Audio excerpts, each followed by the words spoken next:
Call of Duty was a successful franchise from the start, but it wasn't until the release of Call of Duty 4 that the series became the first-person shooter juggernaut that it is today. Call of Duty kept growing rapidly over the following years, attracting millions of players. A massive success that pleased Activision greatly, but that also meant that the developers would be pressured to keep the sales numbers high, with Activision demanding yearly releases. Call of Duty became too successful for its own good.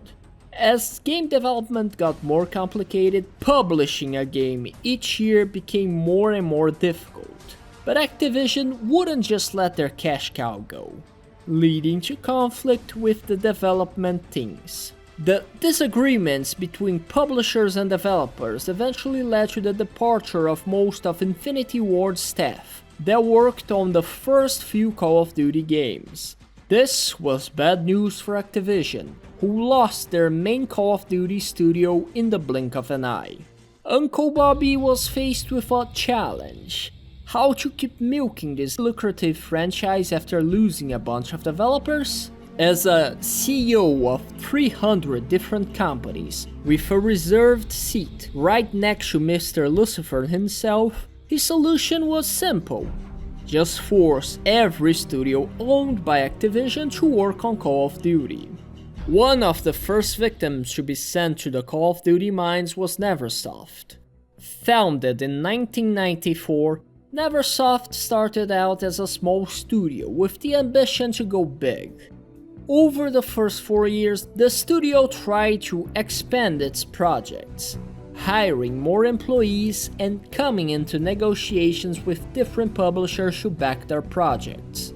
Unfortunately, Neversoft consistently ran into trouble during the development of their games, and with many disagreements with the publishers, they were forced to reduce the size of their team.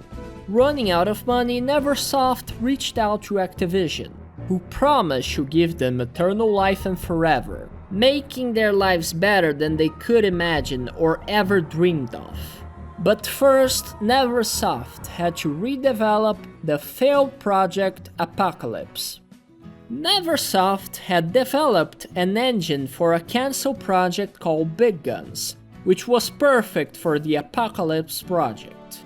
With Apocalypse going well, Activision handed over the development of the prototype Tony Hawk's Pro Skater game to Neversoft. Tony Hawk's became the studio's signature game series, with them developing 9 games for the series over 8 years. Besides the Tony Hawk's games, Neversoft also developed Spider-Man for the PlayStation, Nintendo 64, Dreamcast and PC, and multiple Guitar Hero games.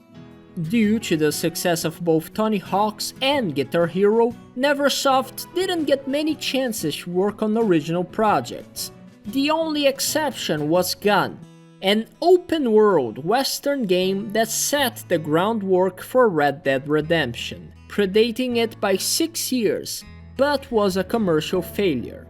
The deal with the devil slowly became clear, as Activision of course was never a fan of taking risks. They allowed Neversoft to develop Gun, and they made sure to remind them that that was going to be a one-time only thing. Neversoft lost all of its autonomy over the following years, and were constantly walking on thin ice within Activision.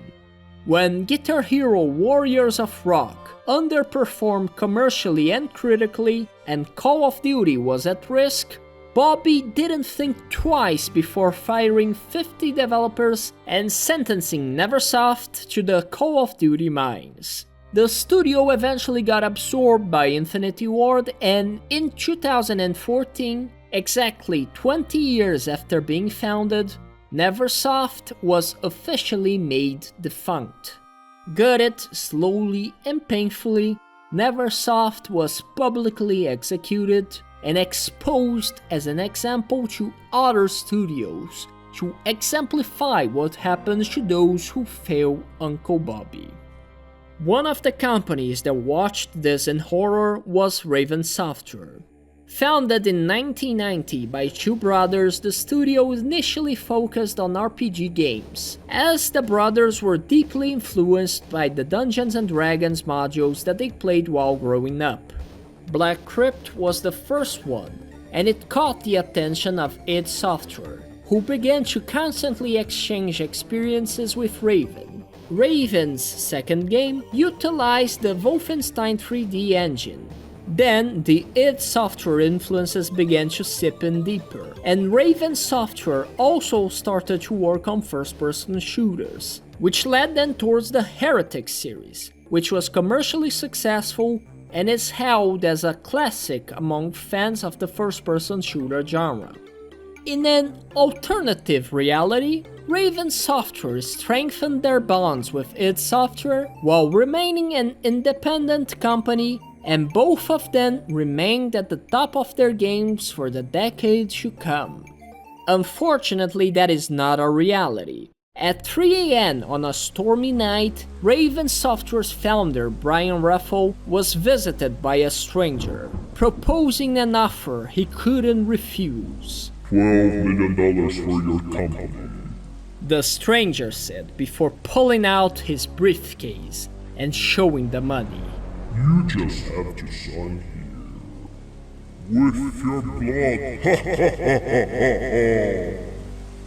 Okay, maybe it wasn't like that, but the point is, in 1997, Raven Software made their own deal with the devil and were bought by Activision.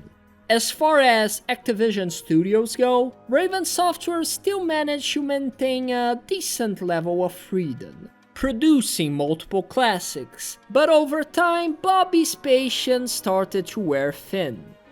Raven Software was having too much fun developing games, and as the man who proposed to suck out the fun out of game development, he wasn't having any of that. When Singularity released and it didn't perform well commercially, he didn't waste any time to chain down Raven. Unlike Neversoft, who was completely gutted, however, Uncle Bobby decided to have more fun with them. Instead of just defuncting the studio altogether, he kept their banner alive, but under an eternal life of servitude.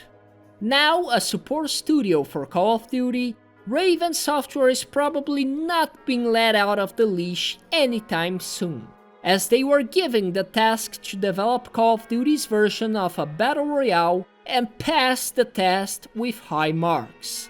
So, as long as Warzone remains a success above the clouds, the Raven isn't flying anytime soon.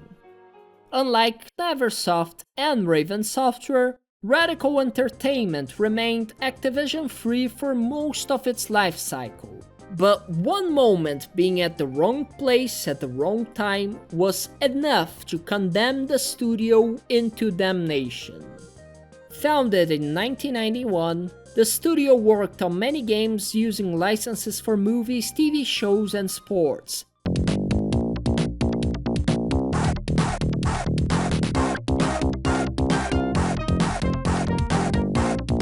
But their games didn't find mainstream success until 2001, when they released The Simpsons Road Rage. The studio also developed The Simpsons Hit and Run, Scarface The World Is Yours, Crash of Titans, and Crash Mind Over Mutant, before their parent company, Vivendi Games, was merged with Activision.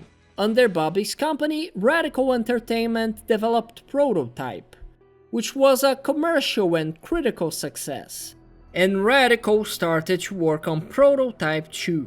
This would be Radical Entertainment's last project, as the devil is in the details and there is no winning in this game of arm boxing against Bobby. If Radical Entertainment couldn't get the message, Activision wanted to make it clear by firing half of their staff in 2010. Despite the cartoonishly evil attempt to sabotage the studio, Radical managed to finish Prototype 2. But since they were crippled by the shortage of developers, the game took 3 years to develop, costing too much, which by Activision standards was unacceptable.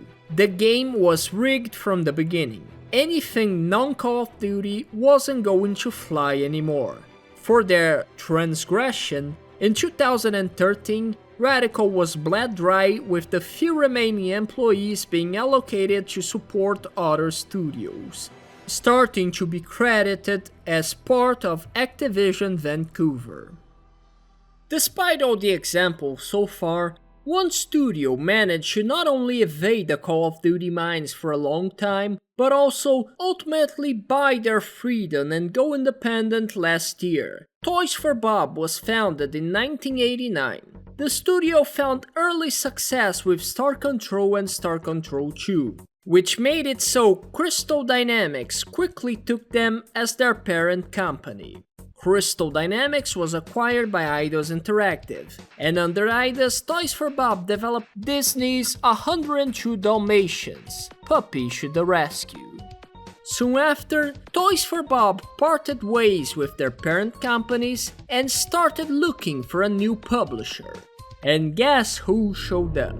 Based on their work on the Dalmatians game, Activision directed Toys for Bob towards kids games. And after Activision acquired the Spyro license, they were the ones who worked on the Skylander games, which were massive hits.